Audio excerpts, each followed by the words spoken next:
Hello विद्यार्थियों, स्वागत है आप सभी का आपका अपना YouTube चैनल एक्सपर्ट वावी सर में। प्रिय विद्यार्थियों, आज हम इस वीडियो में पढ़ने वाले हैं class 10th math UP board 2025 से संबंधित ये प्रश्न आपके एग्जाम में आए हुए हैं। तो प्रिय विद्यार्थियों, आज हम इस वीडियो में यही क्वेश्चन को करने वाले हैं। तो चलिए विद्यार्थी, सवाल को स्टार्ट करते हैं।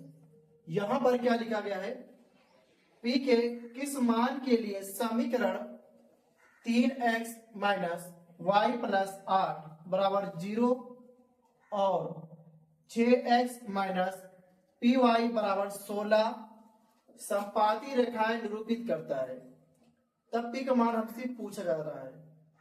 तो फिर विद्यार्थियों, पहले क्या करते हैं, इन दो समीकरणों को पहले लिख लेते हैं। देखिएगा, 3x माइनस y प्लस 8 बराबर 0। ये विद्यार्थियों, ये क्वेश्चन आपके दो चर वाले रेखीय समीकरण से संबंधित है। तो इनका जो व्यापक रूप होता है ax plus by plus c बराबर 0 से क्या करेंगे, तुलना करने पर क्या करेंगे, तुलना। फिर विद्यार्थियों, ये पहला समीकरण है ना, इसको हम पहले से कर दे रहे हैं डिनोट। इसको हम a1 b1 c1 से दिखा रहे हैं। अब यहां से तुलना किया जा रहा है। देखिएगा, x के सामने x लिखा है, तो a1 के सामने कितना दिया, 3।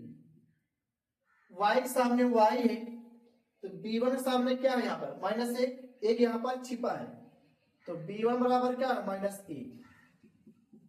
c1 बराबर क्या है, यहाँ पर 8। तो यहां पर a1 b1 एंड c1 का मान निकल चुका है। इसी प्रकार हम समीकरण दूसरा लिख लेते हैं, 6x माइनस पी वाई 16 इधर आ जाएगा तो माइनस हो जाएगा बराबर 0 के। अब इसको भी हम तुलना कर लेंगे, ax plus B Y plus C बराबर 0 से तुलना करने पर। प्रिय विद्यार्थियों, ये क्वेश्चन आपका जो समीकरण है ये दूसरा है, इसको हम दूसरे से कर दे रहे हैं डिनोट, मतलब दूसरे से दिखा दे रहे हैं। a2 b2 c2 कंपेयर करेंगे, तुलना। x के सामने x लिखा है, a2 बराबर कितना भैया, 6। y सामने y है, तो b2 बराबर कितना है, -3। c2 बराबर कितना है, -16। तो अभी तक हमने बच्चों यहां पर a1 b1 c1 and a2 b2 c2 का मान निकाला है। आगे क्वेश्चन दिया गया है समपाती रेखाएं। ये क्वेश्चन आपको दिया गया है बच्चों, ये क्या होता है, इनका फार्मूला क्या होता है, देखिएगा। समपाती रेखाएं है, तो अगर विद्यार्थियों, अगर ये दोनों रेखाएं समपाती हैं, तब इनके बीच में जो संबंध होता है a1 upon a2 b1 upon b2 and c1 upon c2, ये फार्मूला होता है समपाती के लिए। अब यहां पर a1 अपान a2 का मान रखेंगे, तो a1 का वैल्यू कितना है, 3। a1 का मान 3, a2 का मान दिया गया भैया 6, b1 का मान दिया गया है -1, c1 b2 का मान कितना दिया गया है, -3, c1 का मान दिया गया है 8 और c2 का मान दिया गया है -16। ये तीनों आपस में क्या भैया, बराबर है ना, चाहे हम इनका हल कर लें चाहे हम इनका हल कर लें। आगे देखिए, हम यहां इसको हल कर लें, 3 एकम 3, 3 दूना 6, 1/2 -1 अपान -p। ये आपका p कैंसिल हो जाएगा, तिरछा गुणा कर देंगे तो p बराबर कितना जाएगा, 2। वही हमसे पूछ लिया गया था यहाँ पर कि p के किस मान के लिए समीकरण आपस में संपाती होंगे, तो p का मान कितना आ गया भैया, 2 आ गया। तो विद्यार्थियों, उम्मीद करते हैं क्वेश्चन आप समझ पाए होंगे, इसको आप अच्छी तरह से नोट कर लीजिए। फिर विद्यार्थियों, यहाँ हमने अगला क्वेश्चन लिया है, बिंदु m -3, 4 मूल बिंदु से दूरी ज्ञात करना है। तो प्रिय विद्यार्थियों, मूल बिंदु क्या होता है, तो बच्चों हम जानते हैं हम जानते हैं कि मूल बिंदु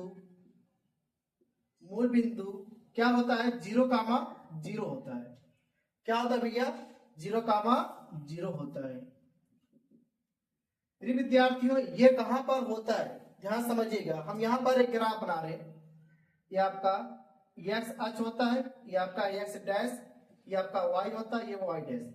जिस पॉइंट पर यहां पर मिल रहा है कि क्या होता है आपका 0,0, यहीं पर होता है 0,0। इसको हम O से दिखाते हैं, मतलब केंद्र, ओरिजिन।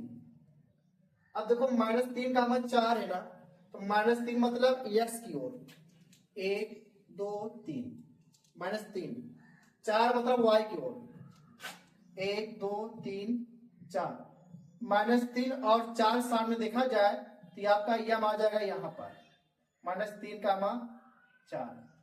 तो इस पॉइंट से और इस पॉइंट से बीच की दूरी ज्ञात करना है।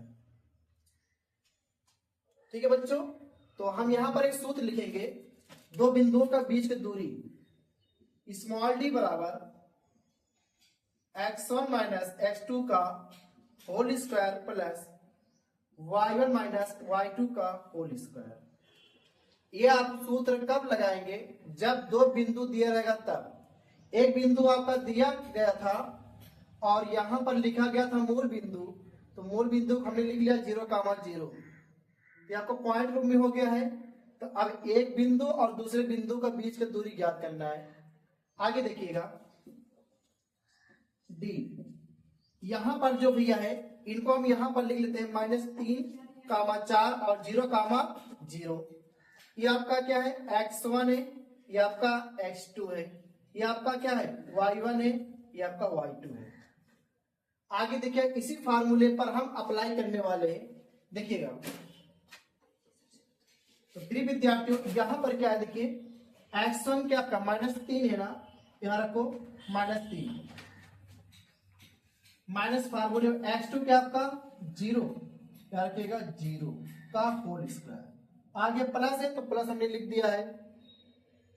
y1 कितना है ये देखो, y1 कितना आपका 4 है, तो यहां रखिएगा 4, माइनस फार्मूले में y2 कितना है देखो 0 है ना, यहां रखिएगा 0 का होल स्क्वायर। हमें d ज्ञात करना है, d। आगे देखिएगा, अब देखो -3 का स्क्वायर क्या होगा, +9, 3 3 का 9, और 4 का स्क्वायर क्या हो गया भैया 16। आगे देखिएगा, यहां प्लस है, प्लस मीन्स क्या होगा जोड़ना, तो 9 16 क्या होगा 25। आगे देखिएगा स्मॉल डी, 25 का वर्गमूल क्या होगा 5, 25 का वर्गमूल क्या होगा 5 इकाई। तो विद्यार्थियों इन दो पॉइंट के बीच का जो दूरी आ गया 5 इकाई आ गया। तो क्वेश्चन हमारा क्या हो गया, ये कंप्लीट हो गया है। तो विद्यार्थियों उम्मीद करते हैं आप लोग समझ पाए होंगे। अगर विद्यार्थियों ये आपको वीडियो पसंद आए तो लाइक करिए, सब्सक्राइब करिए, बेल आइकन को प्रेस कीजिए और अपने दोस्तों के साथ भी शेयर कीजिए। धन्यवाद।